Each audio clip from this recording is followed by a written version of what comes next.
3B akan melakukan presentasi mengenai pengolahan produk yogurt.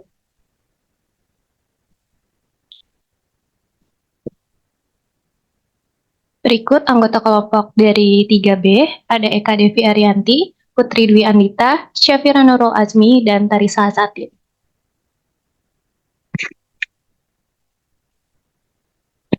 Baik, untuk pembahasan yang pertama, itu susu merupakan produk peternakan sebagai sumber protein hewani dan media yang baik bagi perkembangan. Maka dari itu, susu ini mudah rusak. Pengolahan susu menjadi berbagai produk olahan dapat mengurangi kerusakan yang terjadi pada susu. Salah satunya yaitu menjadi produk yogurt.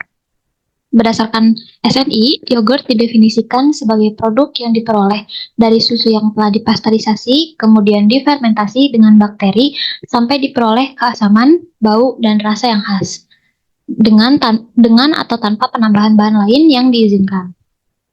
Selanjutnya, berikut ada langkah-langkah pembuatan yogurt. Yaitu yang langkah pertama adalah dengan persiapan bahan dasar, yaitu susu segar. Kemudian yang kedua, melakukan proses pasteurisasi dengan metode high pasteurization pada suhu 80 derajat Celcius hingga 90 derajat Celcius selama 30 menit. Kemudian susu yang telah dipasteurisasi didinginkan pada suhu 40 derajat sampai 45 derajat Celcius. Proses pendinginan ini dilakukan dengan tujuan agar terjadi fermentasi bakteri asam laktat. Yang mana ketika susu berada pada suhu tinggi, itu akan menyebabkan kematian bakteri starter yang akan diinokulasi. Selanjutnya, di tahap inokulasi, inokulasi susu dilakukan secara aseptis, yaitu menggunakan starter yogurt berupa Lactobacillus bulgaricus dan Streptococcus thermophilus dengan perbandingan coccus dan bacillus yaitu 1:1. Lalu tahap selanjutnya, susu yang telah diinokulasi kemudian diinkubasi pada suhu 37 derajat Celcius selama 12 jam dengan menggunakan inkubator, sehingga dihasilkan yogurt. Proses ini dilakukan pada suhu 42 derajat Celcius karena suhu ini merupakan suhu optimal bagi pertumbuhan bal. Lalu yang tahap terakhir, yogurt yang telah menjadi itu disimpan pada suhu 4 derajat Celcius pada refrigerator. Selanjutnya, berikut ini ada diagram alir dari proses pembuatan yogurt.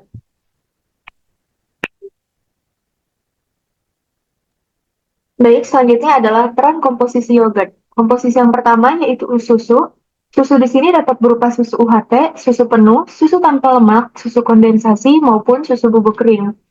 Salah satu jenis susu yang telah ditetapkan oleh SNI yaitu susu UHT, yang merupakan susu yang telah disterilisasi pada suhu 135 derajat selama 2 detik dengan atau tanpa zat tambahan dan dikemas secara aseptik.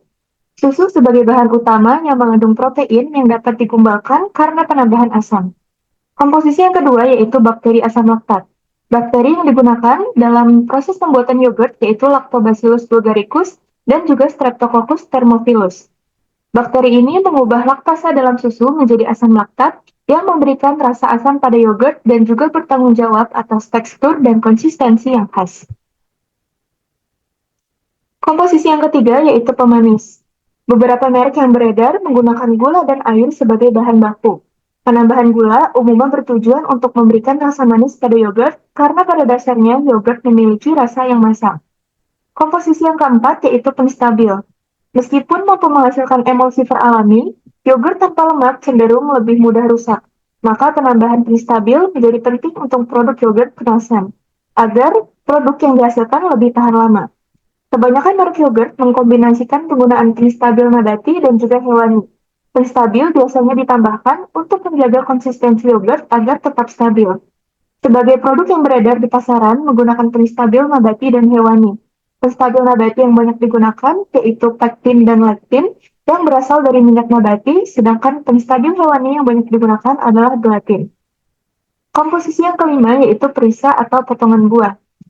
Perisa yang dapat digunakan dalam hal ini yaitu berupa buah-buahan segar, puri buah, atau ekstrak buah yang dapat digunakan untuk memberikan rasa alami dan aroma pada yogurt.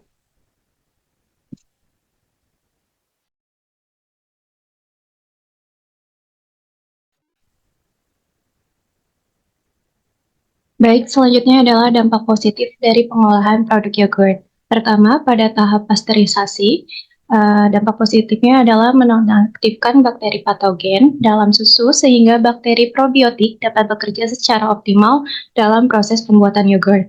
Lalu, memiliki dampak positif lain yaitu mendenaturasi protein susu dengan mengubah struktur proteinnya sehingga meningkatkan gelasi dan kepadatan produk yogurt yang dihasilkan.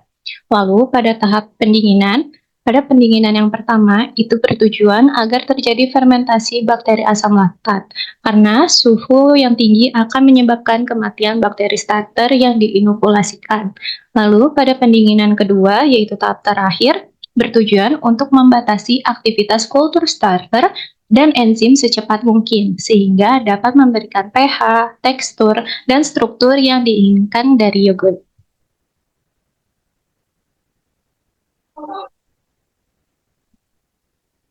Lalu, pada tahap inokulasi, dampak positifnya adalah bakteri probiotik yang diinokulasikan dapat menguraikan laktosa susu menjadi asam laktat dengan berbagai komponen aroma dan cita rasa. Pada bakteri Lactobacillus bulgaricus, ini berperan dalam pembentukan aroma. Sedangkan pada bakteri Streptococcus thermophilus berperan dalam pembentukan cita rasa khas yogurt. Lalu, pada tahap inkubasi, dampak positifnya adalah menghasilkan fermentasi asam laktat yang bersifat dapat mengawetkan bahan pangan. Lalu, fermentasi juga membuat pH menjadi rendah dan dapat menghambat mikroorganisme patogen, pembusukan, serta mikroorganisme penghasil racun akan mati. Serta, pH rendah juga membuat misel kasein akan teragregasi atau menggumpal, sehingga membentuk curd atau dadi dan memberikan tekstur yogurt yang semi padat. Selanjutnya, yaitu dampak negatif dari teknik pengolahan yogurt. Yang pertama itu pasteurisasi susu tidak dapat membunuh semua patogen. Karena pasteurisasi tidak dapat mematikan bakteri non-patogen, terutama bakteri pembusuk.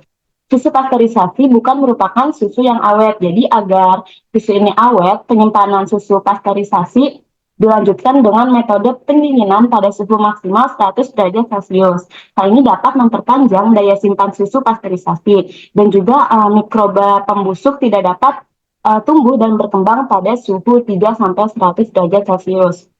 Yang kedua, itu terjadinya peningkatan kadar asam saat proses fermentasi.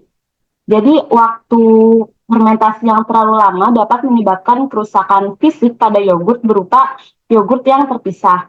Hal ini disebabkan penurunan pH mendekati nilai pH titik isoelektrik kasein yaitu sebesar 4,6 yang mengakibatkan kapasitas retensi air menjadi lebih rendah. Yang ketiga itu terjadinya pembentukan gas pada proses fermentasi. Pada yogurt seringkali terbentuk gas yang disebabkan adanya kerusakan starter atau kontaminasi oleh Bacillus coliform atau hamir yang merupakan gas hidrogen dan karbon dioksida.